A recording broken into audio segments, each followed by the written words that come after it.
Abamabhizinisi asafufusa izinhlangano zamatekisi ezinye izinkampanhi zokuthutha umphakathi umasipala iKing Sabatha Dalindyebo kanye noMnyango wezokuthutha nokuphepha komphakathi eEastern Cape bebemasha eMthatha namhlanje bezibophezela ekulweni nodlame olweyamene nobulili. Ziphezulu izibalo zodlame olweyamene nobulili kulesi sifundazwe njengoba ngokwezibalo zobugebengu sesigamu sesithathu sonyaka ikamu lamaphoyisa laselisikisiki lingelesithathu ngamacala okwedlungula wabikiwe.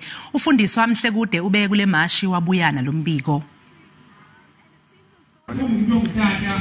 Singene sizibulisele kwigumbi lendaba silapha eFreedom Square ngakwi-ofisi zomasipala waseKing Sabatha Dalindyebo apho abantu abaliqela abaninzi abathatha inxaxheba kumngcelele wanamhlanje okhwetywe inkampani yebhasi i-AB350 nethe yona yeva uba isimbonono sabantu abangomama kunye nabantwana abangamantombazana siyasikhula malunga nokuphathwa gadalalo kwabantu abangomama ngenxa yodusho oluphenjelelwa sisini kwanokubulawa kwabo ngaloo ndlela. Ngoku sizawuthetha nomnumzana uSimlindile Hintsa yena ongusihlalo wenkampani i-AB350 le ekhwebe lo mngcelele wanamhlanje. Mr. Hintsa siyabulela ngexesha lakho khasixelele yintoni ebangele ukuba namhlanje nibambe lo mngcelele.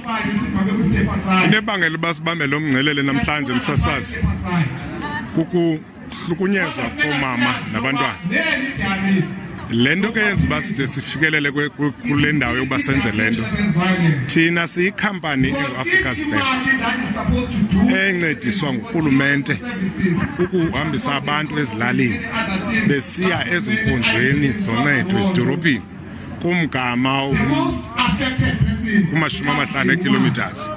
Sithi ke ngoku njengoba nathi sincediswa ngurhulumente masincedise kurhulumente ngokuthi sicele into yoba kusetyenziswe ezi ndawo sisebenza nabo kuzo aba bantu kuba kaloku sikhwelisa abantu abayi-300,000 ngosuku ebhasini ukhwela abantu abayi-65 esicinga into yoba xa inokushunyayelwa le nto phaa ezibhasini abantu bayazi besekuhlaleni ngoba abakufutshananga nolwazi nalapho banokufumana khona uncedo. Kodwa xa kunokusondelwa kwezaa ndawo sikuzo ingenza loo nto bikhawuleze ifikelele